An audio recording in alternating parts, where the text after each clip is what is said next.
menopause, there's still a stigma attached to it, isn't it? It's like, Very much. in a way it's still looked as being kind of an ending. You're not going to be fertile anymore, and we live in a very like ageist society, don't we? Everyone wants to be young.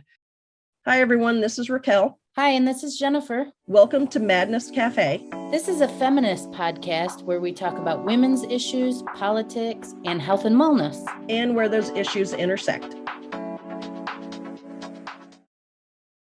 Hey, everybody. Welcome back to Madness Cafe. Today, Jennifer and I have another very lovely guest with us. Her name is Alison Bladh.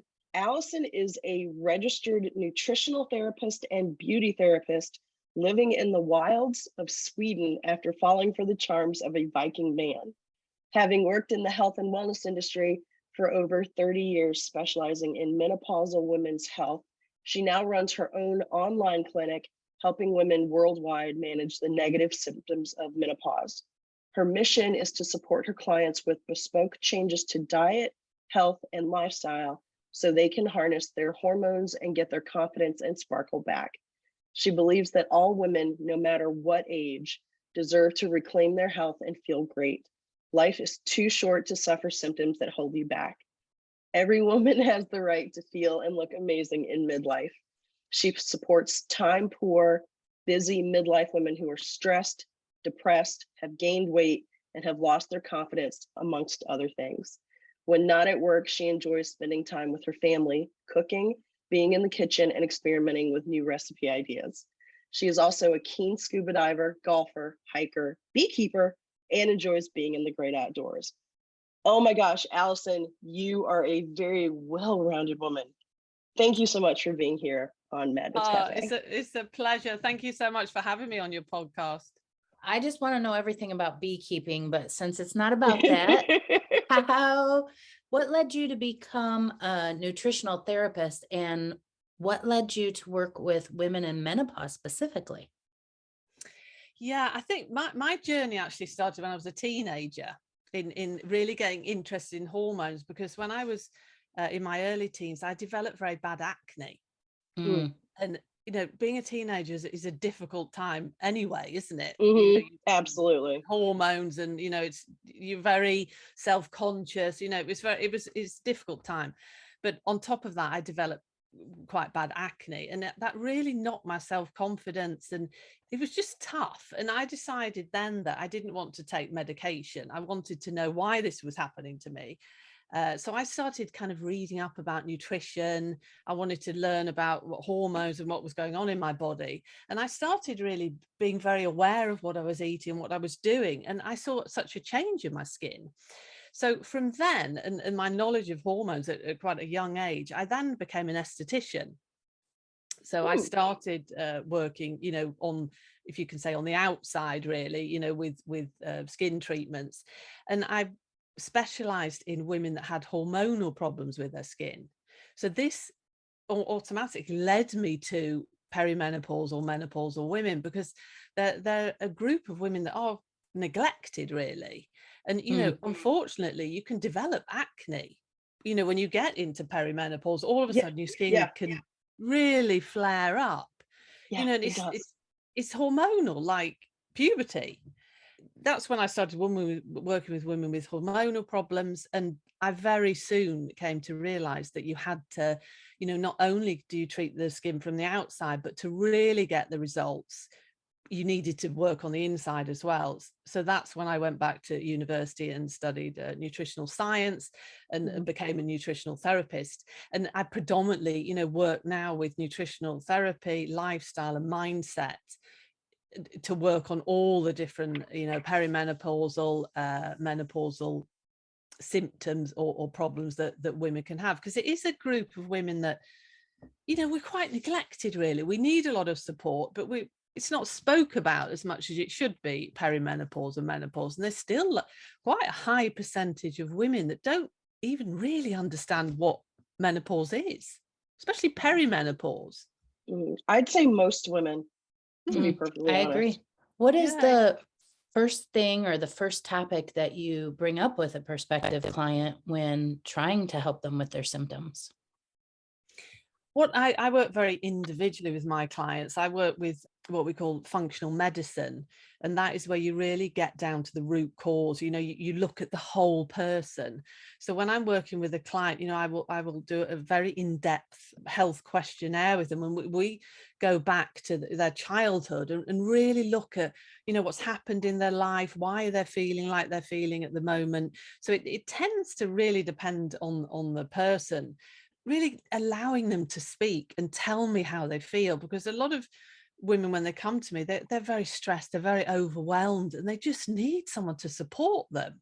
What a lot of women need in perimenopause, menopause, is someone that will listen to them and understand what they're going through. That is really important, and letting them know that there's so many things that you can do, and you don't have to feel like this. You really Mhm. don't. It's just asking and getting the support. Very, very good point.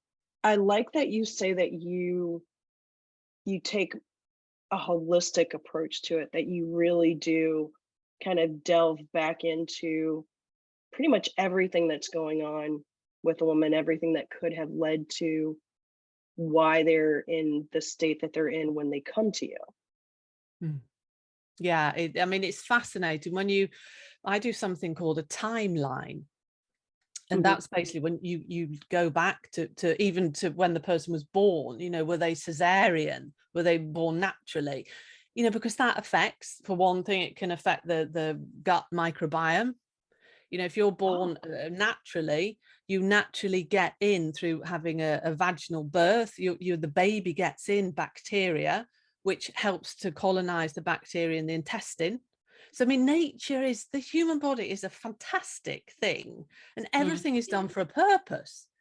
So even looking back as far as that in the timeline, if you're a cesarean baby, then that means that you maybe didn't have that gut bacteria that you would have had if you were born vaginally. So looking back at all these things, looking at trauma in life, you can see on someone's timeline if they've suffered from chronic diseases, or something's happened in their life. There's almost always a trigger. There's something that's Mm. happened in their life. It might be trauma, it might be in a very upsetting event, or maybe that they were taking certain medications or whatever. Not always, but it can be linked to certain things. Like, for example, they maybe started getting migraines after they were in a car accident, or they had a traumatic event, maybe a loved one died, and that maybe Mhm. triggered off some illness in them. It's really fascinating to look at this timeline. So when I've done this with my clients, you then look at, okay, but what can we do to help this? And when looking at perimenopause and menopause, it's obviously quite hormone based, but it's Mhm. also a lot to do with how you are as a person and how you embrace this time in your life. If you're a very stressed person, and look on menopause very negatively, then you will have a harder time. And it's fascinating because it's actually shown in research, like other areas in the world, more where the woman is looked up to. So Mm. different, so tribals, maybe not the right word, but Different cultures, maybe? groups of people that yeah, different cultures, yeah, and they look at the older woman as the the mentor. They think she's Yes. fantastic because she's so Yes. knowledgeable.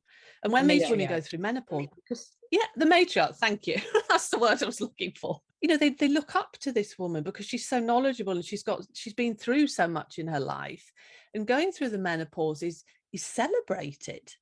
And these women don't have the same amount of symptoms that women have in the Western world, because menopause is looked at in a positive way. I mean, it's fascinating, really, isn't it? How a lot of it sits in the mind as well.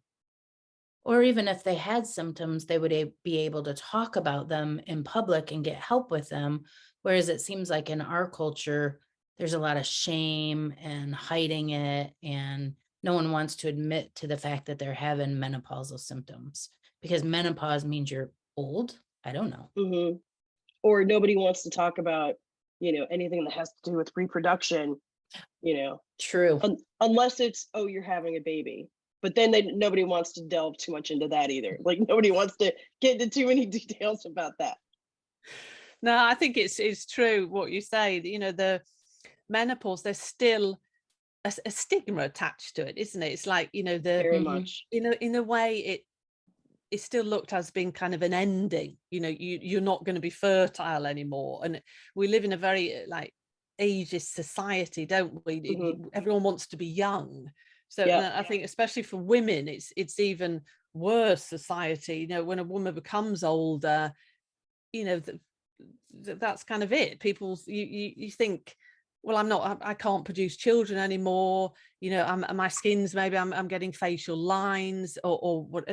I mean, it's ridiculous. I don't agree with Hmm. it at all. I think women when they're older are fantastic and so knowledgeable and amazing, but the stigma to menopause needs to be removed, definitely. And I don't know what it's like in the US, but in Europe, where I live, that there's a bit of a menopause revolution going on.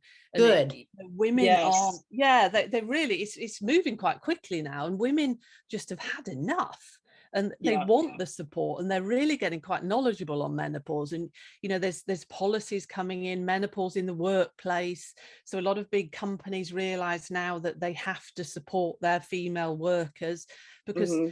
this is a huge group of women that Right. that work, and they're fantastic, and they're really knowledgeable, and they have to look after them, because some women find it really difficult in this phase, Mm. with lack of concentration, hot flashes, etc. So there is a revolution going on in Europe, which is brilliant. It's really positive. Yeah, I noticed when looking for experts to have on the show, because we've been wanting to talk about menopause since we started the show. And I was trying to find people here in the States, thinking, okay, there would be somebody here for us to talk to as well. And there haven't been that many. The No. vast majority of women that I found who were doing really significant work with women in midlife and with menopause specifically were in Europe. There's maybe a We're tiny behind. part of it Mm. starting here with different groups like Womaness, and Naomi Watts has a skincare line now, and Stacey London has started an organization which I can't remember the name of it right now, and so does Brooke Shields.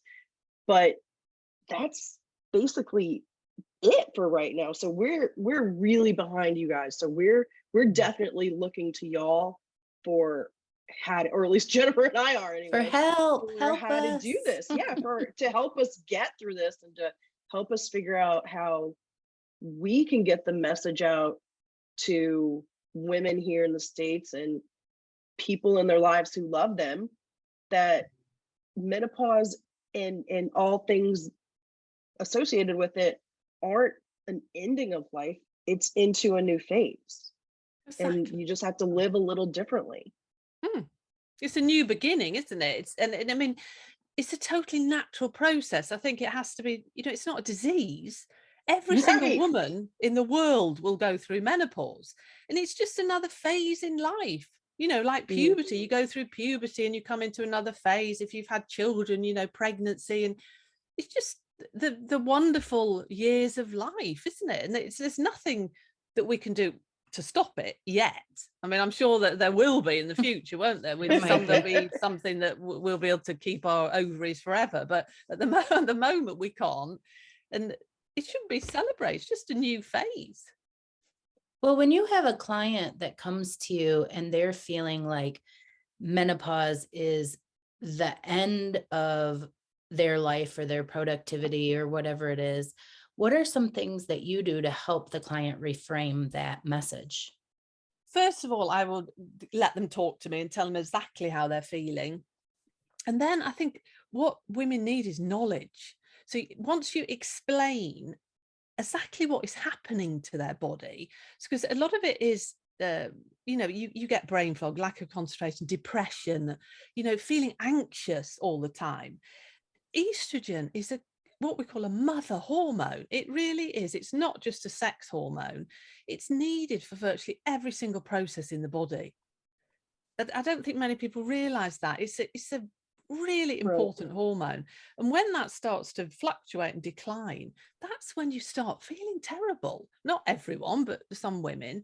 And you can start thinking, oh, this is awful. And, you can go down this spiral into full blown depression. So what I first do with women is explain to them why they're feeling like this. Your brain, if we say it's lack of concentration, brain fog, anxiety, your brain has many, many estrogen receptors.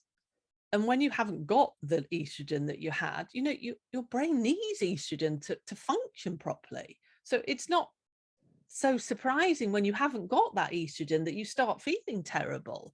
And I think once a woman understands that, then she could kind of accept that, okay, I'm not going crazy.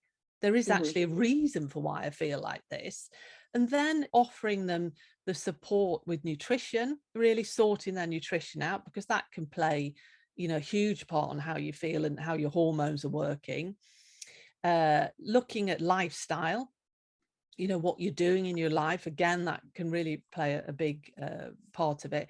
And then giving them, I'm obviously not a doctor, but I would recommend my clients go to see a healthcare professional to talk about hormone replacement therapy, if that is something that they're interested in, and really getting all that information in front of them. And then it's up to them to decide what they want to do. But if you put all those pieces together, then you've really got all the support that you need to start feeling great again. It's not just one thing. It really has to be, you can't just take hormone replacement therapy and have a terrible diet and a terrible lifestyle. It won't make you feel better. But if you put all those pieces together, post menopause, it's another 30, 40 years of your life. Yeah, that's Right. a lot of your life. Mhm. You have some really beautiful pictures on your website and your Instagram of the food that you create. I want to eat it all. What do you say are like the highlights of how people or women going through menopause should feed themselves? What should we be eating? Yeah, great question. And I'm always reading research. So everything I say is evidence-based. And for menopausal women, perimenopausal women, the diet style or style of eating that always comes up at top is more of a plant-based diet, more what we call like a Mediterranean style. Yeah. I'm not saying you can't eat meat, but the plant-based diet is, well, just as it sounds, it's predominantly plant-based. The Mediterranean style, you're eating like nuts and seeds, legumes, vegetables, fruits, fish, white like meats like chicken and turkey. They do eat red meat, but not very often. And it's all about the quality of the meat that you're eating. You don't have to eat red meat every day. And if you're going to eat meat, if you are a meat eater, then maybe eat meat less, but have good quality. Don't have meat that's full of hormones, and it just doesn't do your body any favors. Right. So really looking at more of a plant-based diet. Phytoestrogens are great for perimenopausal, menopausal women. And what a phytoestrogen, it's really a gift from nature for menopausal women, because it's a plant estrogen, really. So plants have estrogen. It's not the same as the estrogen that we have, but it's similar. It has a similar chemical structure. And that has been shown again in studies to really help with the relief of some menopausal symptoms. Things like flax seeds, a great phytoestrogen, or like your soya products, are great phytoestrogens. And phytoestrogens are in, nuts and seeds as well. It's a plant estrogen. That is something that I would say to menopausal women to really look at and introduce into the diet. And a lot of those products as well are very high in fiber. So fiber is the friend of a menopausal woman, because we want to keep all, the gut and the elimination systems going, so we get rid of all the metabolized estrogen from the body. So fiber is key. Lots of vegetables and fruits and whole grain products. Another really important thing food wise is looking after your gut bacteria. There's something called probiotics, and probiotics are things like sauerkraut and kimchi, but fermented foods, because the gut bacteria is so key for really looking after all digestive processes. Also, there's a huge link between the gut and the brain. And there's loads of research done now on the gut bacteria and how it basically affects so many different systems in the body. So we really want to look after that, because what we have to remember, when our estrogen levels start to decline, it also can affect the integrity of the gut. It basically affects everything. Estrogen is so important. And when estrogen declines, it can upset the balance of gut bacteria. So you want to make sure that you're eating a lot of the good bugs. It's a bit like a garden, your gut, your microbiome, as we call it. We want to feed it. We need to give it food so it will grow. And we don't want the bad bugs to take over. There should always be a balance, more good than bad. But if you're eating a diet very high in like sugar, refined processed foods, I like my sugar. Yeah, so do the bad bugs. They love all that, and they thrive. So it can happen. You get something called dysbiosis, which is when there's an imbalance and the bad bugs kind of take over. So all your fermented foods are really great. And if you eat a lot of vegetables, then the gut bacteria love that. They love eating that. So looking after the gut, eating a lot of protein is really key for menopausal women. We lose muscle mass as we get older, and we also lose bone density. So protein, amongst other things, is really key for that. And women in general, we don't eat enough protein, full stop, whether we're menopausal or not. We don't eat enough protein, and it's like the building blocks of the body. So it's really key that I say like a palm size with every meal. Okay. And a good quality protein. Where if you're a meat eater, it could be chicken, fish, beef. If you're more vegetarian, then you can have all the different soya products, tofu, nuts and seeds, beans, etc. What you want to think about when you're eating, you need to, it's all about diversity. And again, this is shown in studies that the more diverse your diet is, the better. With research, they've said that the most beneficial plant-based diets are the ones where you eat more than 30 different plant products every week. And really, that isn't very much when you think about it. See, I was thinking that sounds like a lot. Yeah, I know. I was too. I was like, that's a whole bunch of stuff. But if you think, if you take like one day, for example, say in the morning you have oatmeal, and on your oatmeal you could have some pumpkin seeds, some sesame seeds and some flax seeds. That's already 3. And then for lunch, you say you had a salad with like 3 different types of greens on the salad. You maybe put some pumpkin seeds over that. You had a bit of celery, cucumber. That's like 5 different things. So that's already 5, 6, that's 8. And then you've got your dinner, where you could maybe have some broccoli, some cabbage, some sweet potato. So that's another 4 things. So you're over 10, and that's only one day. Good okay. All right. It sounds doable. It does sound a lot, 30, but you probably already eat 30 plus without even thinking about it. Maybe.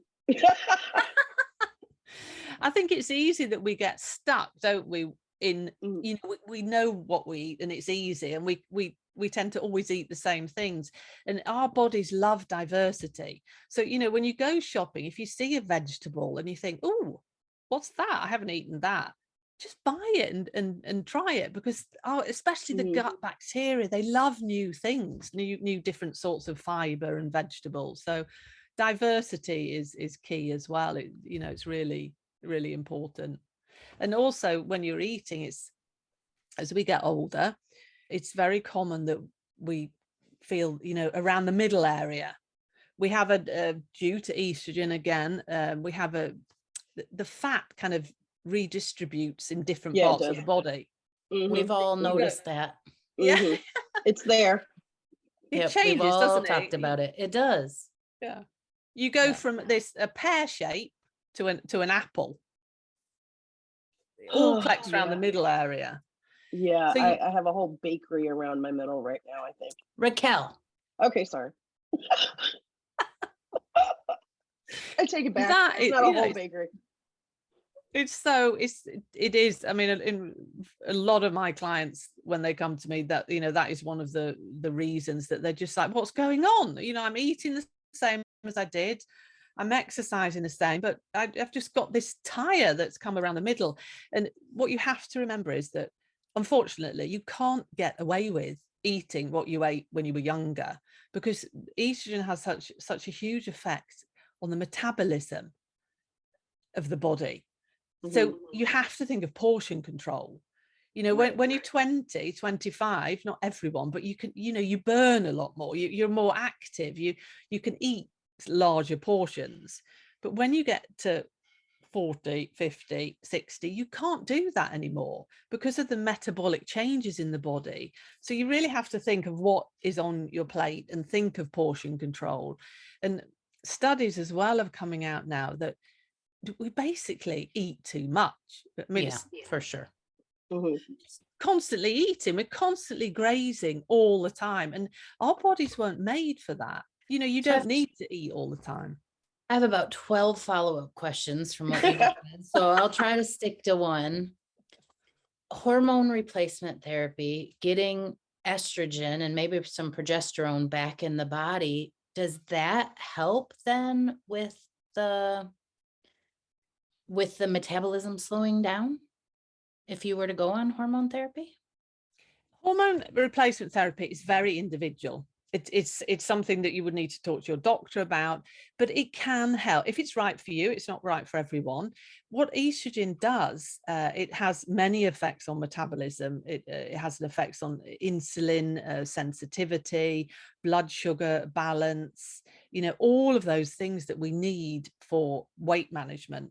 So in answer to your question, it might, I can't say yes overall because it's so individual, but it is definitely something that could be looked at if you want to work on you know, improving your metabolic state. Absolutely. If you take hormone replacement therapy, it's just basically giving you back the little amount of hormones that you need to be healthy.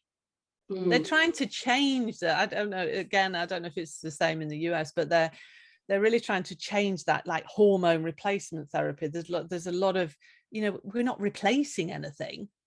We're just giving you back the hormones that, or topping up the hormones that you already had. Yeah, I think They're they calling took it the menopause R out. hormones. Yeah. It's not replacement. I mean, you've got them there. We're just topping them up a little bit. So it can be very beneficial for metabolic health for some women. Yeah, absolutely. So you mentioned probiotics, and we just talked about hormone therapy a little bit, which I'm sure we're going to get into a lot more. Are there any other supplements or, you know, other things that we should look at taking, or, you know, to add into our diet, or to add into basically just our functioning system to help us get through menopause better and to help us live better even post menopause? Yeah, I mean, I always say food first. If Okay. you can get all the nutrition you need from food, then that is fantastic, because Okay. your body uses it. It's more bioavailable because it's encapsulated. If you think of a fruit, you know, it's got all the brilliant vitamins and everything in there, and it's encapsulated in fiber, and you digest it and it's taken up by your body.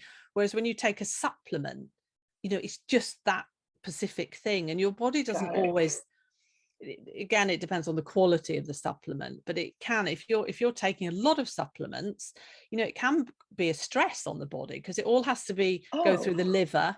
Supplements shouldn't just be taken because you've read in a magazine that this is great, or your friend takes that and it worked for her. I think supplementation isn't, you know, you have to give it respect. You're putting something into the body. If you don't understand why you're doing that and what effect it can have, you know, it can be quite negative supplementation. But what you want to think about it during perimenopause is, you know, I would suggest to do, you can do a test where you look at your mineral and vitamin levels in the blood, and then you've got it there, and then you can actually see if you are deficient in anything. A lot of women in perimenopause can be deficient in iron, because you can have very heavy bleeding. You know, your periods can all of a sudden become really heavy, so you lose a lot of iron. So that is something. If you're feeling really tired, you know, even just walking up the stairs, you feel exhausted, that can be a sign of iron deficiency. So that is definitely something that you should look at. But like I say, don't just start taking supplements. Go and get a blood. It's very easy. You could ask your doctor just to test, and then, you know, try and eat more iron-rich foods, and then maybe a supplementation if needed. Another key vitamin is vitamin D, which I know that we've heard during the pandemic. There's been a lot of talk about vitamin D because it's so important for the immune system, which it is. But bone health in perimenopause and menopausal women, we lose density in our bones because of the lack of estrogen, and vitamin D is crucial for bone health. Vitamin D, calcium, and vitamin K are very, very crucial for the health and the density of our bones.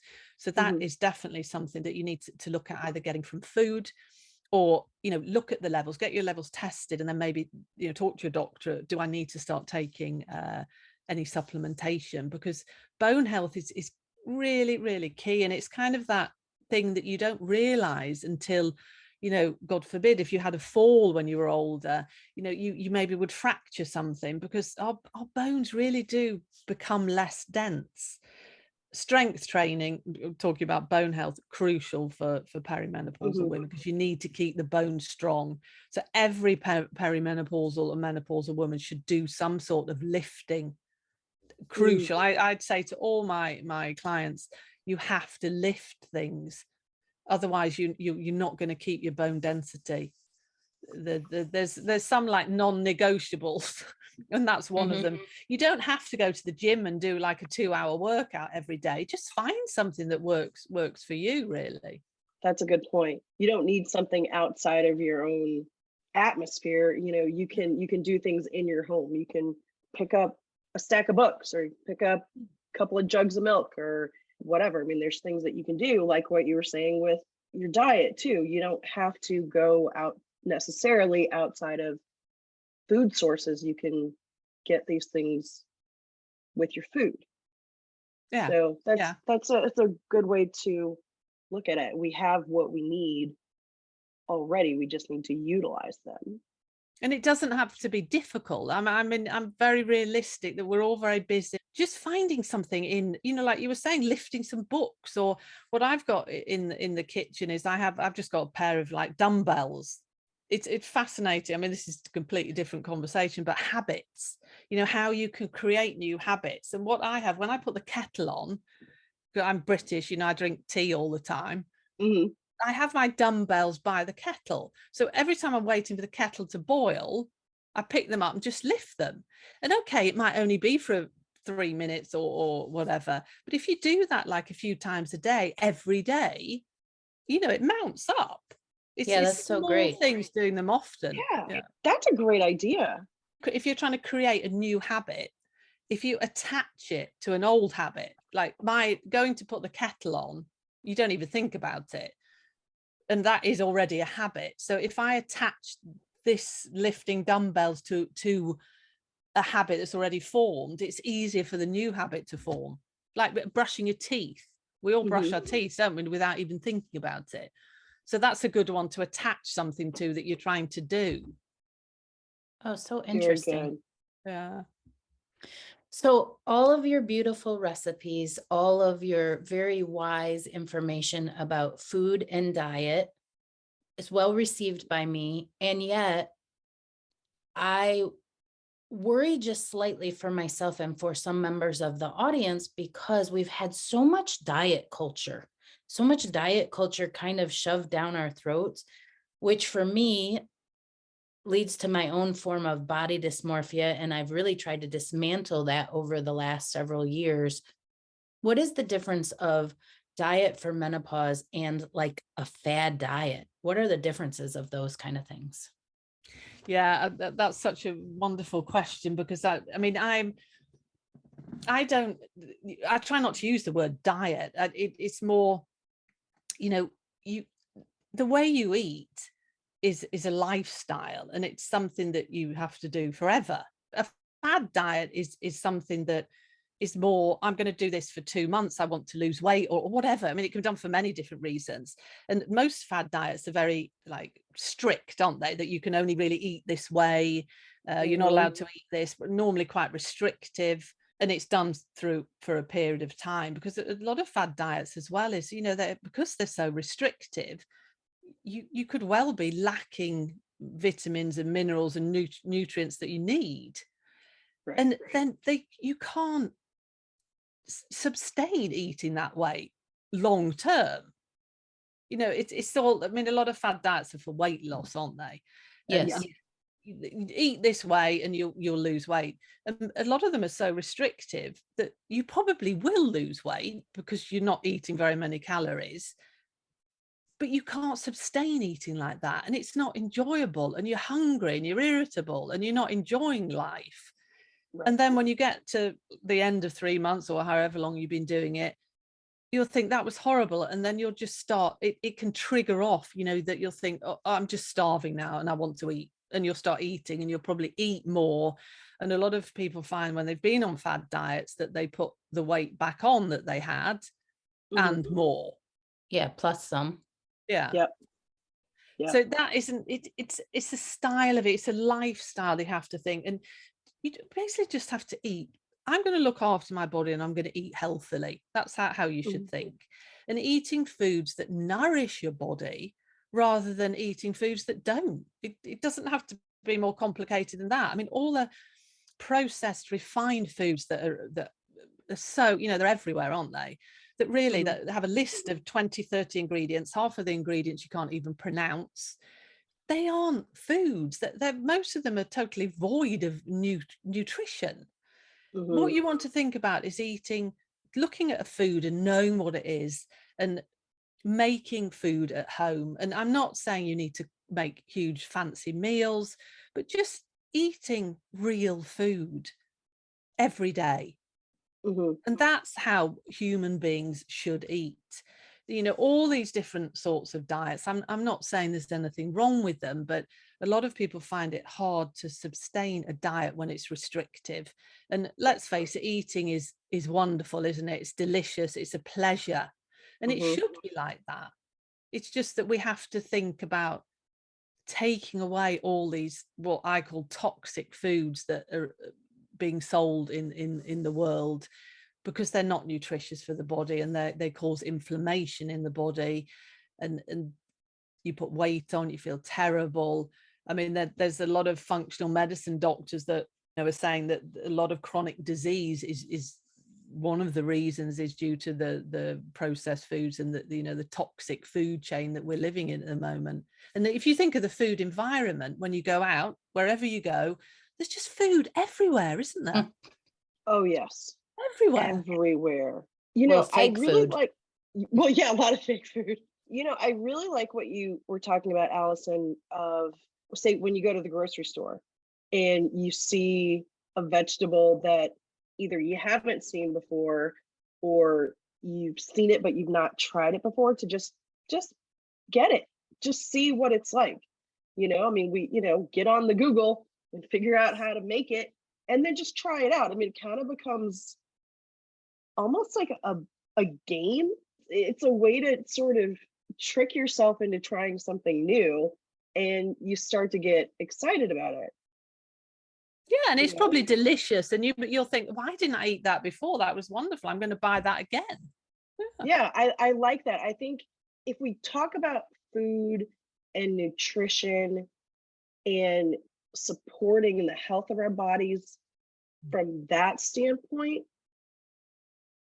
I think that would help a lot of people. I know that helps me.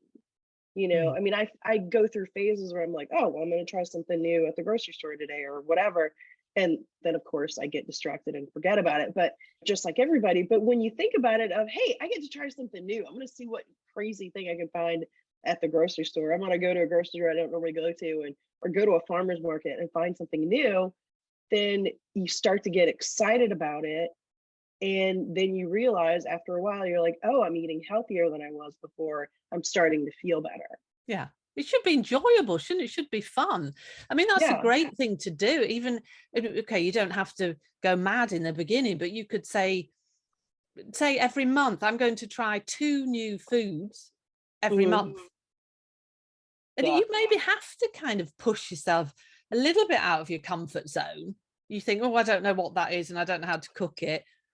I don't know if I'm going to like it. But I mean, what's the worst that can happen? That you don't like it. You don't have to buy it again. Right. Good point. Okay, I have a really tough question. And you may not know the answer because I don't know if anyone does. You said early in the podcast that children who are born via C-section don't have the same microbiome. Is there help for those children? Is there a way that we can enhance that microbiome? Or if they're born that way and they don't get those bacteria passed down from their mother, is that like, that's it? They'll never have those bacteria. I'm sure there's people that could probably answer that question in more depth than I can. However, the baby will get bacteria or the microbes that will go into intestine if they're breastfed.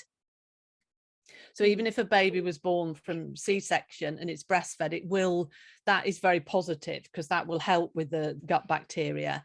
We live in a society now where we're all very, very clean, aren't we, and sterile. And, after the pandemic, everything is totally, all bugs are killed. But the best thing for young children and babies is our bodies thrive from all these different variations of microbiome, and living in a household where you've got animals and you've got maybe lots of different people living there, that is beneficial to the microbiome. So I think a baby that was a C-section, if it lived in that environment, it would certainly get in more bacteria into the gut. And also, like, if you think, I know when I grew up that, we were out playing around in mud and rolling around and jumping out of trees and, not like eating dirty soil, but you have like we ate mud pies. Yep.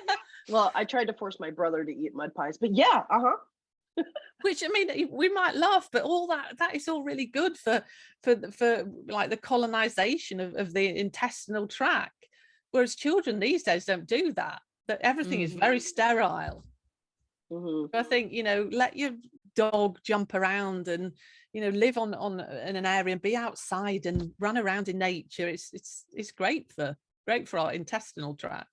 Kind of jumping on that question about people who are born via C-section rather than vaginally, do you see that later in life when those women are going through menopause, is there, because you said you do the timeline, is there a difference that you've seen just, in your own practice of maybe different symptoms or different levels of symptoms, different, I don't know, maybe some have stronger hot flashes than others or whatever, because of how they were born? Have you seen any anecdotal difference at all with that?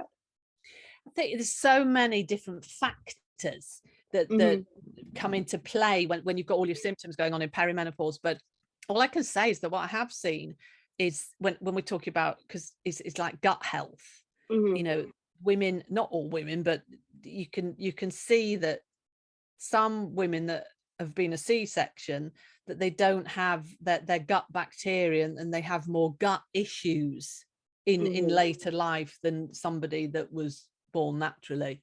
But there is research on that. I have to look into that a little bit more because that's actually a really interesting question. But it's actually fascinating. And both of my children were born via C-section.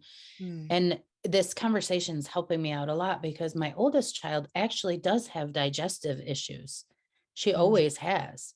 And I'm hearing more about prebiotics and probiotics, so that we need to be feeding the bugs, but then also growing them, getting more and more different ones. Right. So it's a really fascinating topic to me all around. I literally just today took a probiotic for the first time.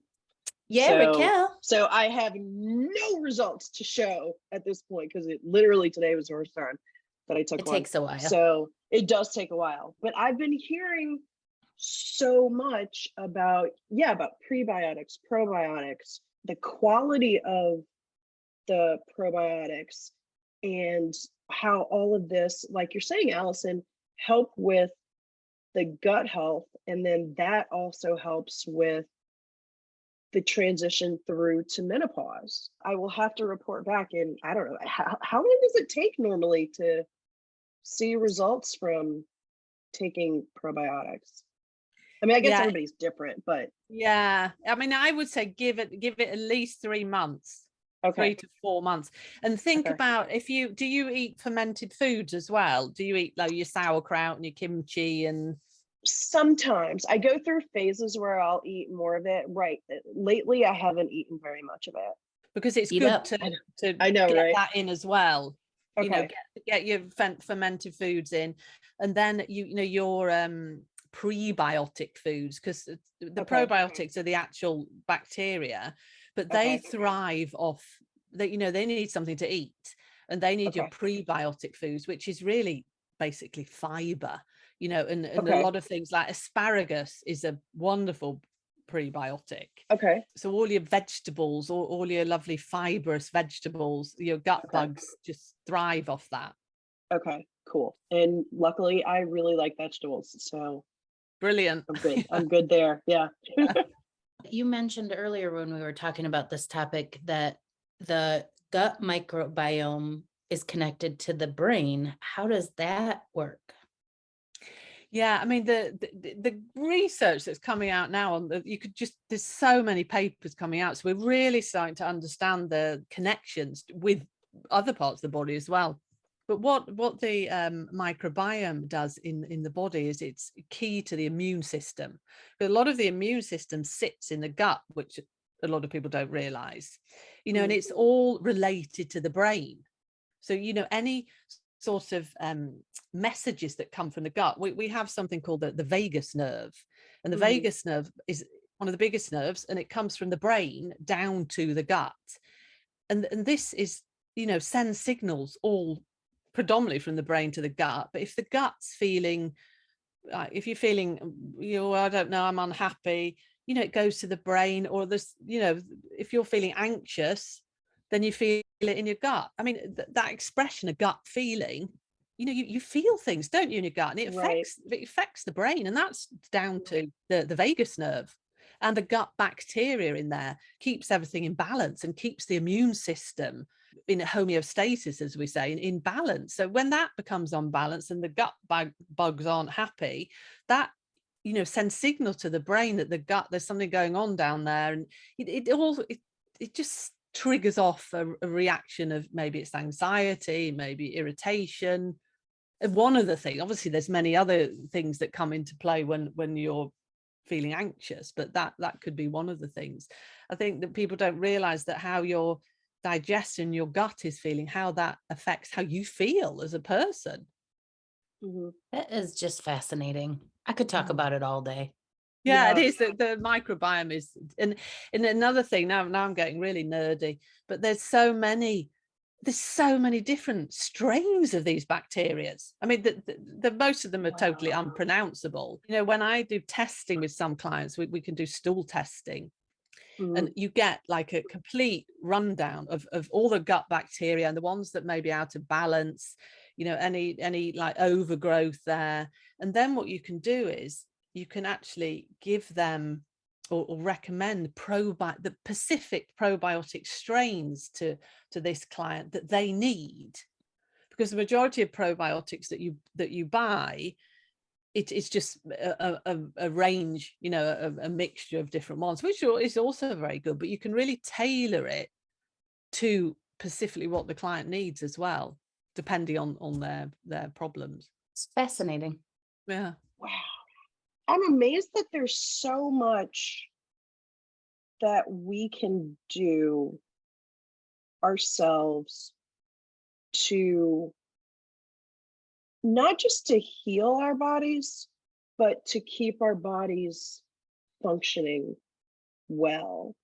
and that can help throughout all the different transitions in our life, from babies to going through puberty to being an adult, and then going through what we've heard, reverse puberty of menopause, and then beyond. We can do so much of this, and we can help so much in for what we're going through if we just treat our bodies better, if we feed our bodies better, and if we just take better care of ourselves. And I know it sounds like I'm simplifying it, but I do realize that that can be really difficult for people at times because of all of the other things that we end up having in our lives. It's not as complicated as I think, at least that I build up in my head sometimes, that basically I just need to be better to myself.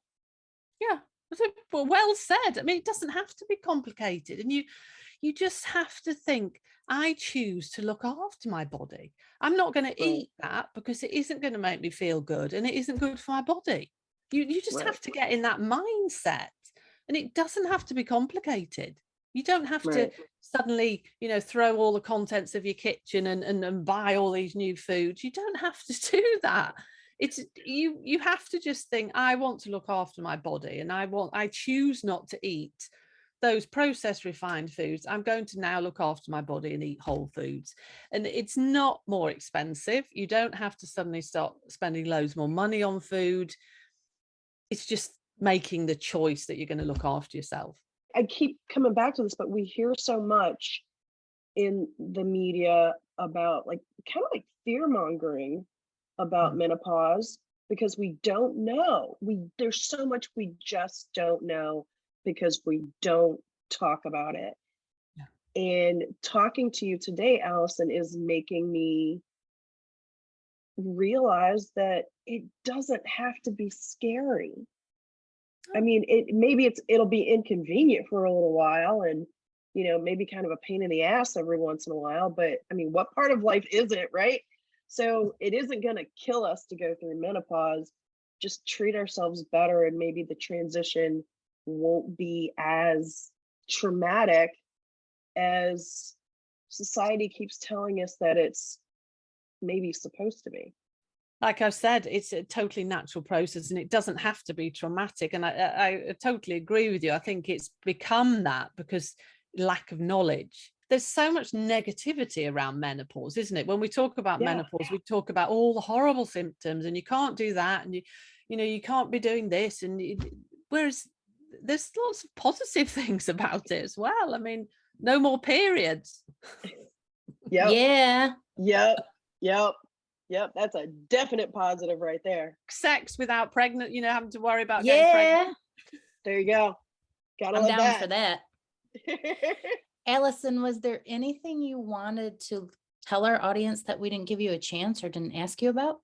I think actually one thing that I would like to say, talking about sex, because this is an area that I feel, again, isn't spoke enough about. And I've had a lot of clients that I've seen that I've referred onto doctors where this is a huge problem, and it really, really doesn't need to be. It's something that can be, they can be given a very easy estrogen gel or cream, and it can go away. And that is vaginal dryness, which is I'm not saying all women, but it is an area that a lot of women, when they come into perimenopause and menopause, due to the decline in estrogen, progesterone, they can get vaginal dryness and can get an increase in urinary tract infections.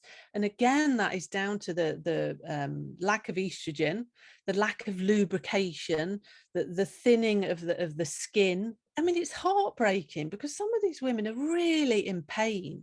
Some I've heard, I haven't had clients, but I've doctors that work with menopause. They've had ladies that they're in so much pain they can't even sit down. Oh, wow. And it is so treatable. You go to your doctor and they can give you estrogen creams. You basically put locally on the area, and it just helps. It's so easy to get rid of, and it's not like hormone replacement therapy. It's not systemic. It's put in the area, so it's been shown to be very, very safe, even for people that maybe don't want to take hormone replacement therapy. So I would really say to anyone, please get help, because it's so uncomfortable. And, it ruins your sex life. You're in pain. If you're getting urinary tract infections, it's just life's no fun, really. So Right. go and speak to a healthcare professional, because it really can be treated very easily. Thank you for bringing that up, because I bet there are a lot of Yes. people that have that question and are afraid to even ask. Yep. Yeah. Yep. Well, I don't find it embarrassing because I talk about it. It's my job. But, I can understand for a woman how it's not easy maybe to bring that up, is it, with a doctor? Or even maybe with their partner. Yeah. I think what we're learning is that, or hopefully we're learning that, first off, we have to be our own advocate in our relationships with our doctors, our relationships with our partners, our relationships with other people in our lives. Plus, we just have to talk about things. If we don't talk about it, we're not gonna fix it. We're not gonna learn any information. When we bring it to the light, we take the shame out of it, and we have to start doing more of that as a society, and especially as women, we need to do more of that. So thank you, Alison, for bringing that up, for sure. Yeah, it's like you say, once you start talking about it, it's just talking about it, isn't it? Like the brilliant work that you two, are doing on your podcast, getting the message out to women about many different subjects. So, it's fantastic what you're doing. Thank you. Thank you. We appreciate that. Thank you. Thanks so much for being on. Yes, thank you, Alison. You're doing great work. Please continue what you're doing as well. You're helping so many women. Thank you. Oh, it's lovely. It's a pleasure. It's so lovely talking to you both. That was such a great discussion. I have a list of like 40 more questions for her. I want to know more. That was so we'll have to good. have her back. Yeah, I didn't even get into, there's so much. The thing that really sort of was oh my God, I had no idea. The thing about whether you were born via C-section or vaginal birth, that can have an effect on, I mean, granted other factors as well, but that can have an effect on how you experience menopause. Yeah. Because of your gut microbiome. I had no idea about that. I hadn't heard the connection to menopause before, but I had heard Dr. Perlmutter speak about the gut microbiome and the C-section birth. And because my kids are both born C-section, my mind has gone to that topic several times, but I didn't know it had a connection in menopause, but it all makes sense that every change our body goes through can stem all the way back from what we picked up all through childhood, starting with that birth, starting with the birth canal. And we don't talk about that. That was fascinating, wasn't it? Yeah, it really was. And you know what I'm learning, and I'm hoping that our listeners are getting from this too, is that there is so much in this topic. There's so many things to talk about and so many things to learn about the way that your body changes during midlife, leading up to it, and then even after. And that it's not just, oh, I stopped, I can't get pregnant anymore. I mean, it's more than that. It's changes in the way that your body metabolizes food and vitamins, and the way that your body responds to different stressors, physical and mental and emotional. I mean, it's holistic. We don't exist in a vacuum ever. So our bodies don't either. There's so much more that needs to come out of this conversation. I'm so glad that we're talking about it. So thank you for indulging me in all of these conversations about all this. And I think it's also tied, for me at least, when we're talking about body changes and menopause, is also tied to this whole other issue that we talk about all the time of the body dysmorphia. Yes. And what has been really important for me is to understand that this is all very normal, that the added weight gain around our midsection And not that we're going to like let that run wild. We're going to look at our nutrition and be careful with what we're doing and nurture our bodies. But at the same point, it's natural. And to fight it and try to have the body of a 20-year-old is insanity, because it's not going to work. We're not going to have the body of a 20-year-old as a 50-something. Right. So, and because we aren't in that stage of our lives, it doesn't Right. serve us well. It doesn't serve us well to continue to try to do that. So to learn about menopause and make some smart, healthy choices, and also accept that this is a process of life is what we need to be doing. Yeah, very well said, Jennifer. I learned Very so well much said. today. This was a I did fantastic. too. She is so good. I have been following her for a little while on LinkedIn, have learned a ton, but also her website and beautiful, beautiful, beautiful food recipes. Oh yeah. Oh, I yeah. mean, they're beautiful. They really are. If They you really don't think are. you like healthy food, go check her out on Instagram. Yeah. I mean, the pictures alone will make you want to try the recipes, because they're Beautiful. absolutely beautiful. Yeah. Beautiful. Yeah. food. And they aren't complicated. No, and You know, that's just, the it's key. regular food. Yeah. Just take care of our bodies. It's awesome. Bye, Raquel. Bye, Jennifer. Thanks everyone for listening today. We will be back with more Madness Cafe next week. You can find us on Instagram at Madness Cafe Podcast, or email us at madnesscafepodcast@gmail.com. Bye.